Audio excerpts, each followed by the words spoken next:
They're taking Pinocchio away to be an actor.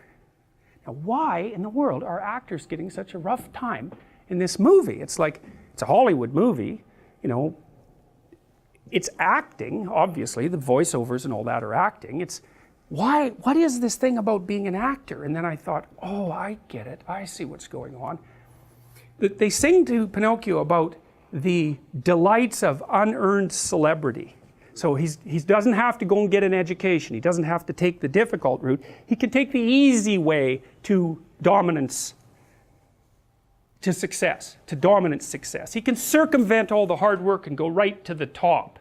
You know, and when you think about phenomena like the Kardashian family and how popular they are, part of that is this desire that people have for unearned celebrity, because you can get to the top without any sacrifices and without any work. And if you're really cynical, you know, you think that the people at the top are just there by accident anyways, and it might as well be you. And of course there's a lot of naivety in that as well, and a fair bit of, you know, not a fair lack of wisdom and all of that. But the actor idea here is that you can pretend to be something you're not, and that's the proper route of anyone wise to success.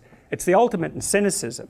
And it's a nihilistic perspective as well, and that's how they entrap him. They say, look, why are you bothering to go to school? That's going to take 18 years. With all of your talents, you can just go on the stage, your name will be up in lights, you'll be at the top in no time.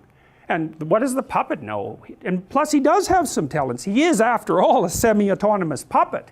Now, he doesn't exactly know how special that makes him, but the fox can obviously see something in him. And he's good at playing that naivety off and then offering these false promises. But see, the thing is, one of the things that Carl Jung said that I thought was really interesting when he was talking about the Oedipal situation in families, I never forgot this. So the Oedipal situation, roughly speaking, is when, I'll lay out the classic story, is when a child is seriously overprotected, usually a male child by his mother. Now the reverse can be the case, and it can be a female child by the mother and all of that, but I'll just talk about the classic case to begin with. Now, what Freud observed was that there were usually not very good boundaries in families like that. And so the relationship between the husband and the wife was either strained or non-existent. And the wife would often turn to the child to be what she isn't getting from the husband. And so there's a great South Park episode about this.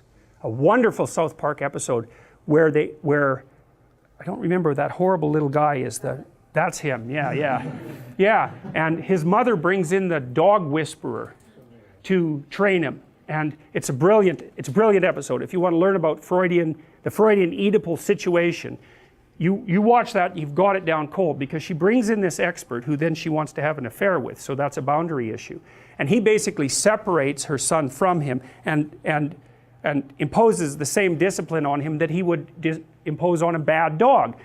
Although he also trains the dog's owners all the time, because maybe it's not the dog, maybe it's the owner. There's a horse whisperer movie too, about the original horse whisperer, that does a beautiful job of laying that out too, because he's very good at fixing problem horses and unbelievably good at diagnosing psychopathology on the part of the owner.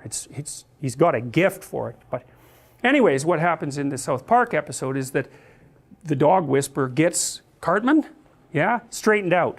And he starts like dressing properly and doing his homework, and the mother is pursuing an affair with the dog whisperer, but he's professional. He keeps his distance, like he keeps boundaries around him. And then he leaves, and then the first thing that she does when he leaves is bribe Cartman basically out of doing his homework so that he can accompany her to, I don't know, a fast food restaurant or something like that. And so the reason she does that is because she's lonesome and doesn't have anybody else around, and you know, maybe she's also deeply, deeply, deeply terrified that if she helps that boy grow up, he will leave and she'll have nothing. You know, and so mothers who don't have something, say, outside their infants, not merely their children, are more likely to fall into that. And it's no wonder, you know, you got to think that through. And lots of women really, most women, really fall in love with their babies, you know. And so even if they start growing into larger children, that can be threatening, because, well, when the infant turns into a toddler, the infant is dead. The toddler is there now.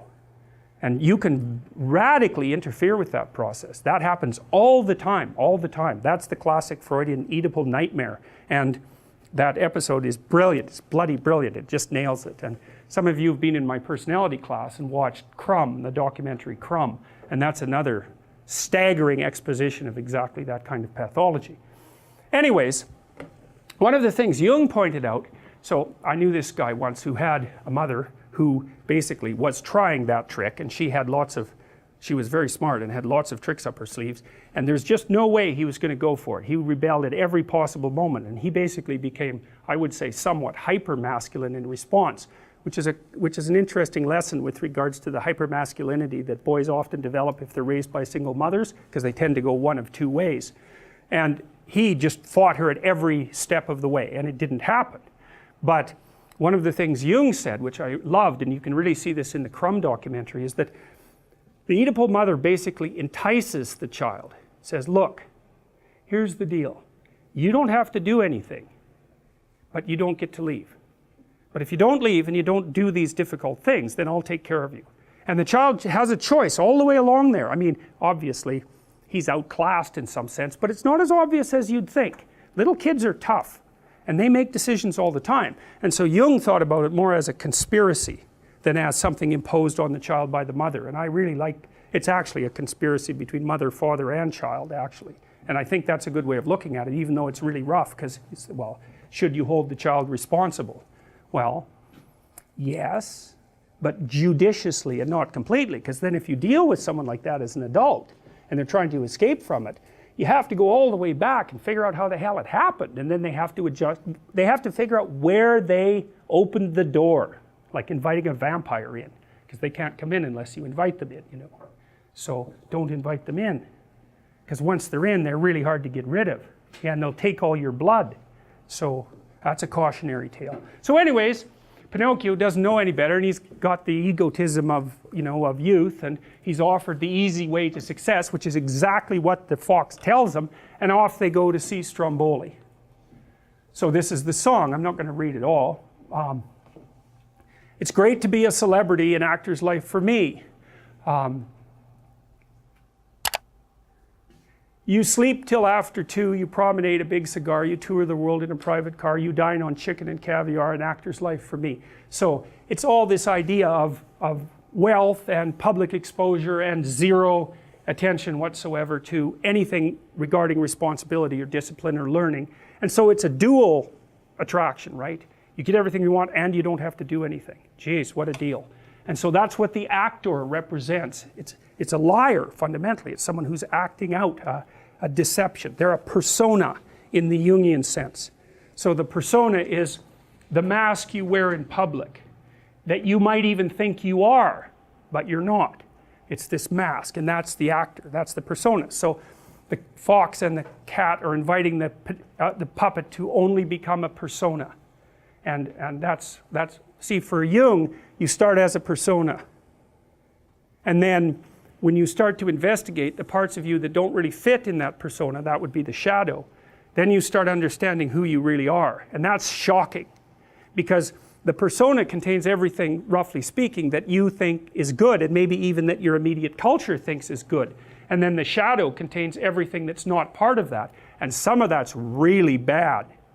But some of it is good disguised as bad, and you can't break out of the persona and transcend it until you incorporate a lot of what's in the shadow. And so, for example, if you're an extraordinarily compassionate person, let's say, 98th percentile will say, you're going to be sacrificing yourself to other people all the time. And there are people who will find that extraordinarily endearing. And it will be under some circumstances, but the problem is that you will sacrifice yourself. And that's a really bad attitude to have, for example, towards adult males. It's a great thing for infants, but for adult males, it is the wrong approach. And so you will get taken advantage of continually by people who are looking for someone like you until you grow some teeth. And you'll think, no, that's the opposite of compassion. Being able to bite hard is the opposite of compassion, which it is. And so you'll have that pushed into the predator category. I'm not doing that. I'm not getting angry. I don't like conflict. It's like until you bring that out of the depths and put it on so you can use it, you're going to be in trouble. And that's kind of Nietzsche's idea of the revaluation of good and evil, right? You have a sense of what's good and a sense of what isn't with your conscience, but it's not very smart. It's got things in the wrong boxes. And a lot of the things that, even nature itself, a lot of the things that you accept as untrammeled goods, like compassion, let's say, have a very dark side, first of all. And second, are not enough to get you through life. You need the opposite virtues too. And so you have to develop them. And so you get outside the persona to do that. But anyways, Pinocchio is invited to be a false persona, to take the gains of celebrity without having to do anything to be educated. He's just going to go right to the top from right where he is. And you know, people are kind of fascinated by that idea. That's why you watch America's Got Talent or The X Factor, which are shows I actually love, by the way.